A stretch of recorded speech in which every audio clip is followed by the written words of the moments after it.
안녕하세요. 저는 5년 전에 이혼을 하고 현재 열심히 살아가고 있는 워킹맘입니다. 전 슬하에 예쁜 딸 하나를 두고 있어요. 제 이혼은 남편의 외도 때문이었습니다. 이혼을 했던 5년 전에는 정말 세상이 무너지는 것만 같아서 정말 힘들고 지친 하루의 연속이었고 해서는 안 될 선택까지 고민하며 시간을 보냈어요.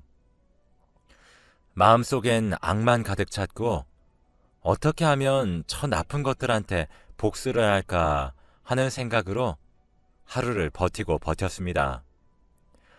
정말 잊고 싶은 끔찍한 기억이었어요. 기억을 지울 수 있는 기회가 주어진다면 당장이라도 지우겠다고 할 정도였죠. 딸아이를 보며 괜찮을 거라 수없이 다짐하고 감정을 추스리고 다스리다가도 밤중에 화가 치밀어 벌떡벌떡 일어나곤 했습니다. 그런데 얼마 전 제가 묵혀왔던 오랜 원한을 풀고 왔습니다. 이걸 여러분들께 얘기하면서 털어놓고 나면 이젠 저도 정말 괜찮게 살 수 있을 것 같아서 사연을 보내봅니다. 남편과 저는 2년 동안 연애를 했어요. 여자들에게는 촉이 있다고 하잖아요. 남편이 다니는 회사에 같은 팀원이었던 여자가 하나 있었습니다. 그 여자는 남편의 대학 후배면서 남편 밑으로 들어온 회사 후배이기도 했어요. 연애를 하면서도 그 여자가 유독 거슬리더라고요.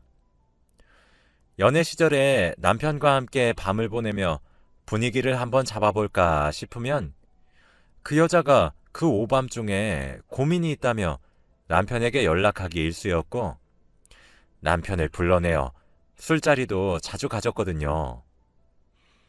저를 보면 항상 생글생글 웃으며 안녕하세요 언니 하니 웃는 얼굴에 침을 뱉을 수도 없었죠.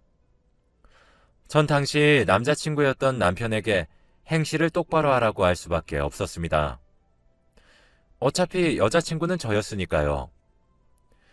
남편은 제가 너무 예민한 여자라며 그 여자와는 대학 후배이자 회사에서 같이 일하는 후배 팀원일 뿐이라며 걱정하지 말라고 제게 말을 하더라고요. 그래서 전 그 말을 믿었습니다. 남편에게 엄청나게 친한 척을 하고 제가 동석하는 술자리에도 남편 옆자리에 앉아 애교 있게 우는 꼴을 보며 속이 뒤틀리기도 했고 발발거리며 여우처럼 행동하는 여자가 기분이 나빴습니다. 그러던 도중 남편에게 프로포즈를 받게 되었어요. 2년의 연애 끝에 우린 결혼에 꼴이 나게 되었고 법적인 아내가 되었죠. 어쩌면 안심했던 건지도 모릅니다.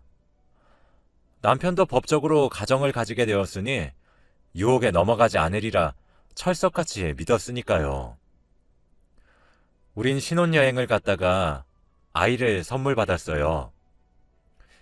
인생에 한 번 있을 신혼 시절을 알콩달콩 길게 보내보지 못하는 현실은 조금 서운했지만 그럼에도 불구하고 아이가 찾아온 것은 너무 행복한 일이었어요. 임신이 체질이었던 것인지 입덧 한 번 하지 않았습니다. 뱃속에 있었던 아이도 너무 순했고 임신 기간에도 회사를 다니며 일을 했어야 했는데도 불구하고 몸은 전혀 힘들지 않았죠. 임신 사실을 알게 되고 몇 달이 지났습니다. 그때쯤 남편의 회사 일이 많이 바빠졌어요. 저희 양가 모두 지원을 해주실 형편이 아니었기에 저희 형편도 그리 넉넉하진 않았습니다. 남편은 식구가 하나 더 늘고 아이를 케어하려면 제가 휴직계를 내고 아이를 조금 돌보다가 복직해야 하는데 그러기 위해서는 지금 무리를 조금 하는 한이 있더라도 열심히 돈을 벌어야 한다고 하더군요. 맞는 말이었습니다. 전 유난스러운 임산부가 아니었기 때문에 가능했던 것 같아요. 밤낮 가리지 않고 주말에도 일을 하러 나가는 남편을 보니 마음이 아팠습니다. 남편의 모든 행동이 저와 아이를 위해 하는 값진 희생이라고 생각하니 정말 고마웠죠.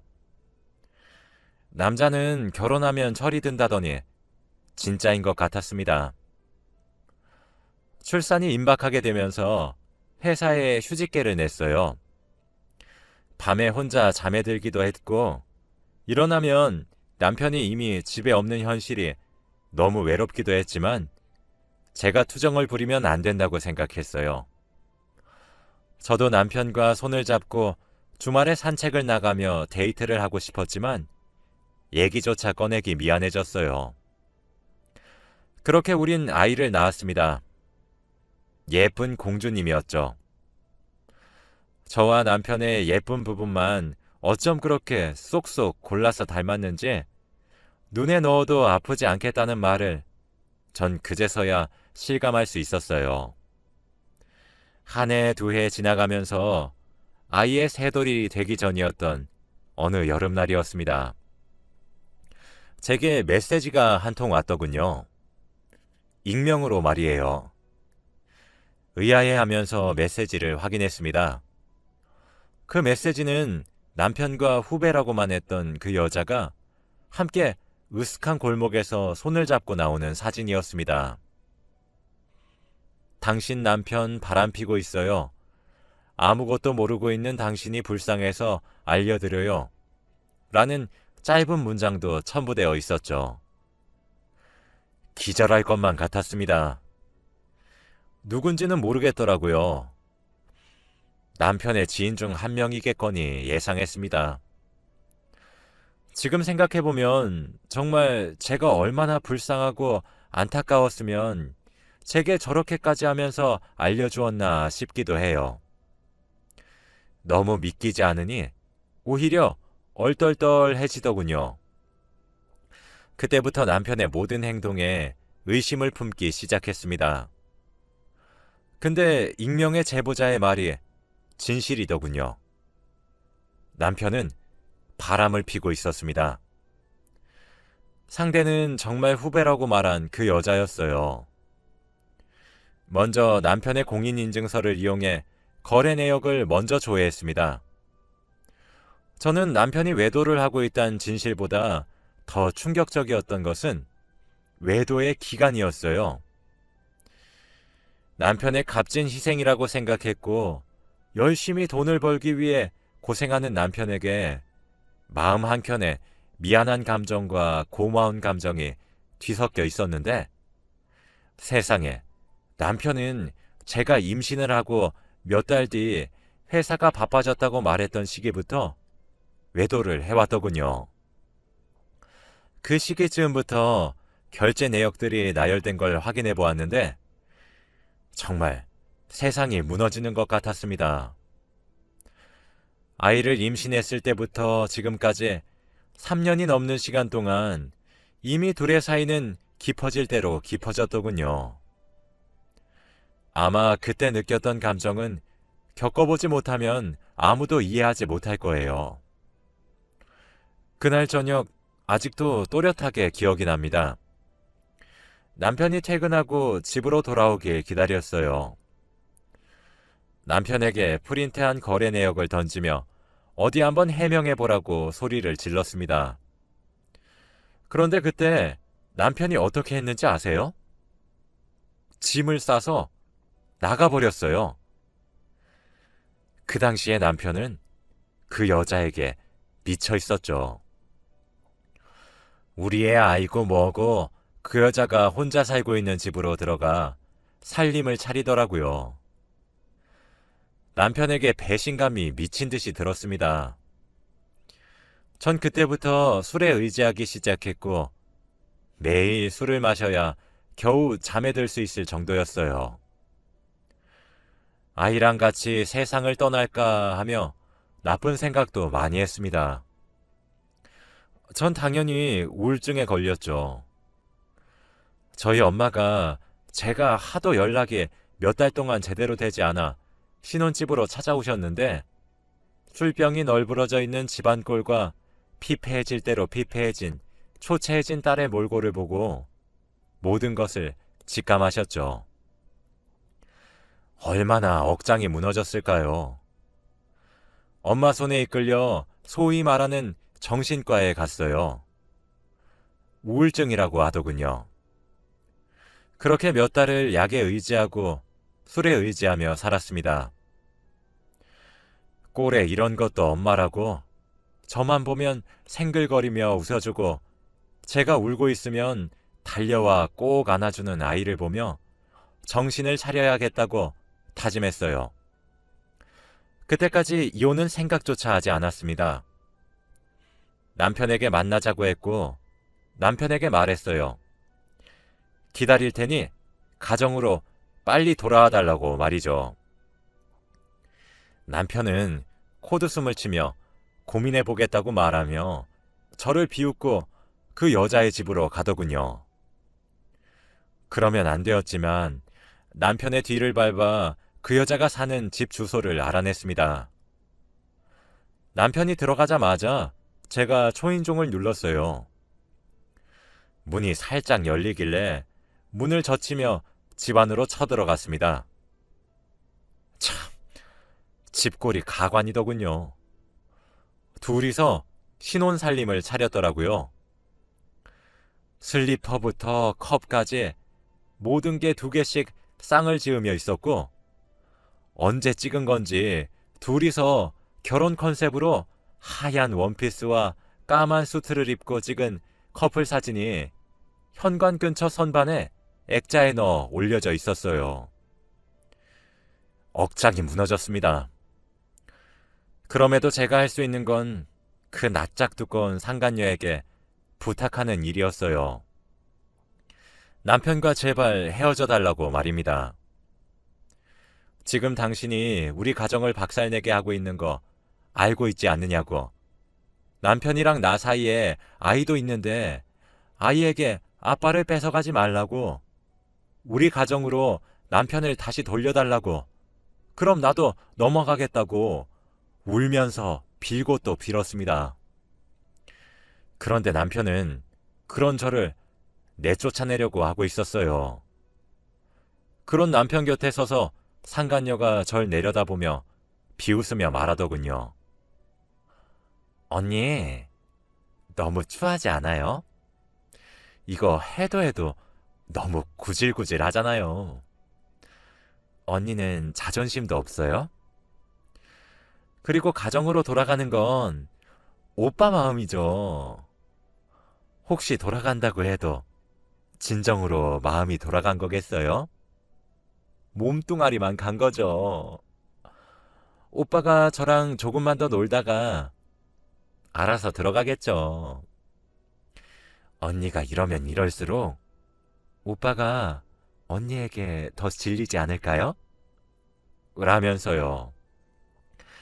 어떻게 이렇게까지 모질게 구냐는 제 말에 그러게 남편 관리 잘하지 그랬어요? 라고 했습니다. 그 말을 끝으로 그 집에서 쫓겨났어요. 그리고 남편에게 메시지가 한 통 왔습니다. 한 번만 더 이 집에 찾아오면 절 가만두지 않겠다고 하더라고요. 죄를 지은 것은 2사람인데 왜 그리 당당했던 건지. 마치 세상에 저와 아이 단 둘만 남은 듯 했어요. 저희가 그들의 사랑에 방해꾼이더군요. 이가 부득부득 갈렸어요. 전 그렇게 피눈물이 흐르는 심정으로 이혼을 택했습니다. 가장 바쁠 월요일에 아이를 친정에 맡기고 난 후 제게 익명으로 도착한 2사람의 사진을 크게 프린트했어요. 그리고 남편의 회사에 찾아갔습니다. 그리고 깽판을 쳤어요. 남편의 부서로 찾아가 남편의 따귀를 내려쳤습니다.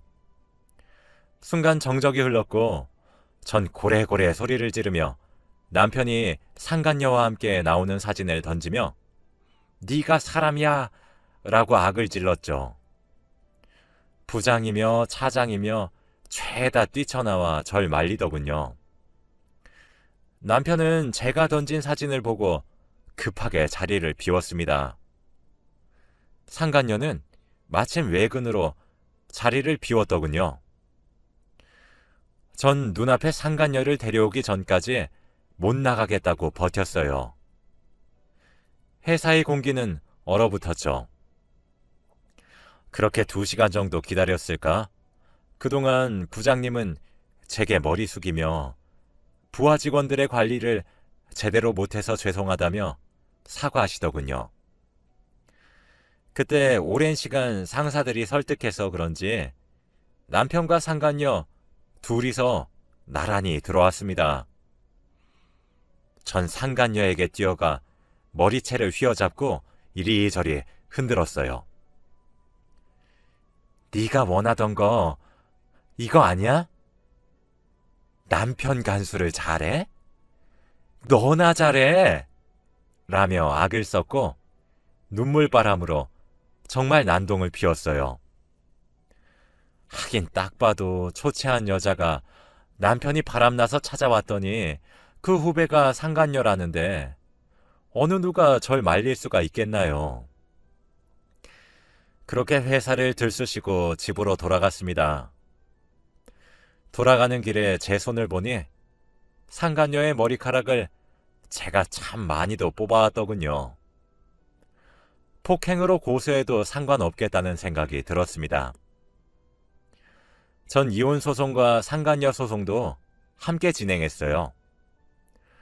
그들이 원하는 대로 이혼했지만 제 분이 다 풀렸겠습니까?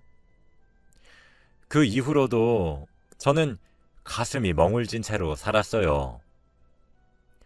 당연히 2 소송 모두 제가 승소했죠. 제가 난동을 피운 일이 남편 회사에 전체로 퍼지게 되면서 남편과 상간녀 둘 다 회사에서 잘리게 되었답니다. 남편의 지인으로 알게 된 사람이 같은 회사에 다녔거든요. 제게 소식을 알려주더군요.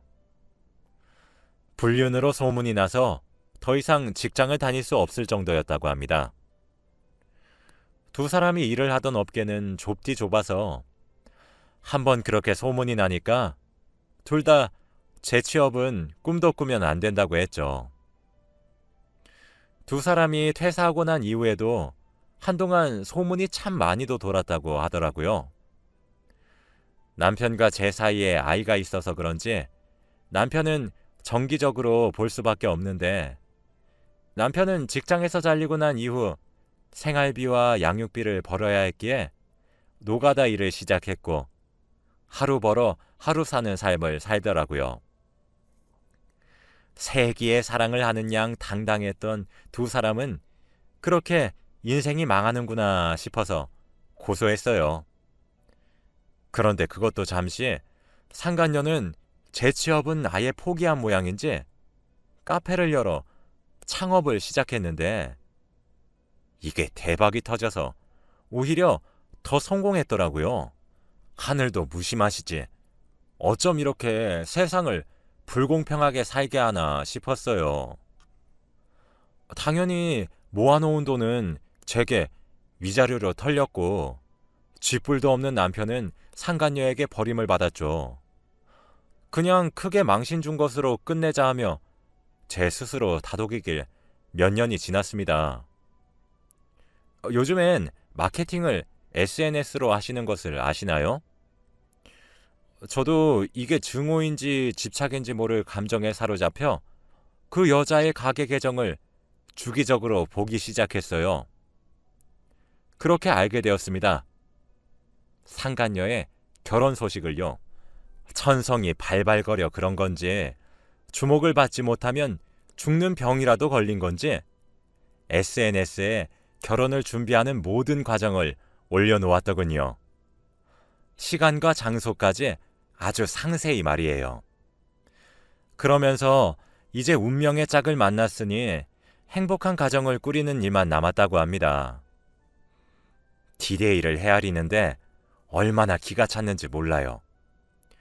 그래서 전 웨딩드레스처럼 아주 새하얀 원피스를 샀어요. 상간녀의 결혼식에 참석하기 위해서 말이죠. 그리고 대망의 상간녀의 결혼식 당일이 되었습니다. 전 판결문과 익명으로 받은 사진 등을 문서 한 장으로 만들었고 수백 장을 프린트해서 챙겼어요.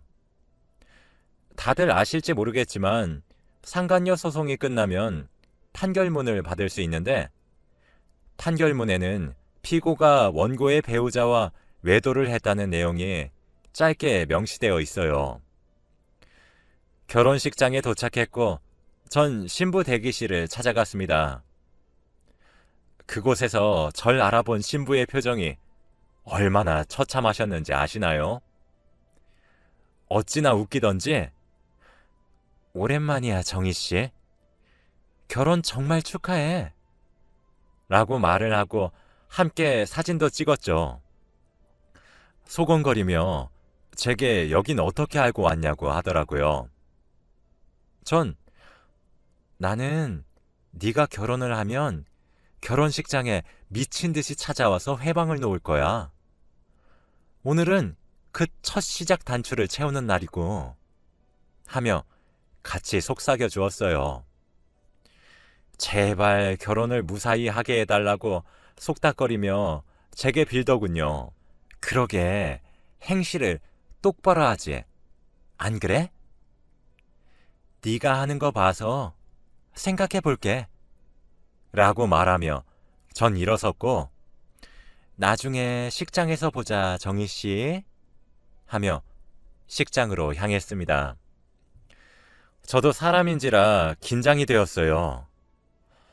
시간이 지나 신랑이 입장했어요. 버진로드의 출발선에 상간녀가 서 있었고 신부 입장을 나타내는 음악이 나왔죠. 전 하객석에서 일어나 버진로드에 난입했어요. 신부를 빤히 바라보고 있으니 사색이 되어서 졸도하기 직전인 얼굴이더군요. 웅성웅성거리는 하객들과 당황하는 사회자의 발언들. 그때 저는 가방에 프린트를 해놓은 수백 장의 종이들을 하객석 온 곳곳에 뿌렸습니다. 아니, 거의 붓다시피 했어요. 그리고 신랑 측 부모님 쪽으로 가서 말했어요. 죄송해요. 귀한 아드님 결혼식에 이렇게 깽판을 쳐서요. 그런데 제가 아드님 구해주는 거예요. 상간녀였던 며느리를 맞으실 바엔 결혼이 엎어지는 것이 더 낫지 않겠어요? 라고요. 제가 준비한 종이들이 온 곳에 뿌려져 있는 그 장면은 정말 장관이었습니다. 아무도 저를 말리지 않더라고요. 모두 넋이 나간 듯 했어요. 당장 쫓아내지 않고 뭐하냐는 신부의 절규에 전 그대로 식장에서 쫓겨났습니다. 그래서 그 이후 결혼식은 어떻게 된 건지 잘 모르겠어요. 그대로 결혼을 진행할 수 있긴 했을까 싶기도 한데 만약 그대로 결혼을 진행했다면 두고두고 상간녀란 명칭이 꼬리표처럼 따라붙을 거고 시댁의 죄인처럼 살 것이고 결혼식 자체를 파토냈다면 제가 어떤 남자 한 명의 인생을 구제해 준 것이겠죠. 오랫동안 이를 갈았던 것에 비해서는 소박한 복수였는데 저도 상간녀의 인생을 2번 정도 망치니까 속이 다 후련했어요. 그렇게 깽판을 치고 온 날 이혼을 하고 처음으로 깊게 잠이 들 수 있었습니다. 복수를 해서 그런지 마음에 평화가 찾아오더라고요. 전 사람 인생을 망쳐놨으면 그만한 벌을 받아야 된다고 생각합니다. 남의 가정을 파탄내놓고 행복한 가정을 꾸릴 생각을 하다니 정말 괘씸하다는 생각이 들잖아요. 양심도 없지. 여자가 한을 품으면 온유월에도 서리가 내린다고 남에게 씻을 수 없는 커다란 상처를 입힌 사람들 모두가 같은 경험을 했으면 좋겠습니다. 저는 이혼 후에 아이와 여행도 다니고 여러 추억을 쌓으며 살고 있어요. 다행스럽게 아이는 착하게 잘 자라주었고 곧 초등학생이 되어요. 제가 이젠 정말 상처를 딛고 잘 이겨내서 씩씩하게 딸을 지키며 살 수 있게 응원해 주세요. 그리고 한 가지 더 말해드리고 싶은 것은 너무 참고 사시지 말란 말을 하고 싶네요. 참는 것이 능사가 아닌 것 같더라고요.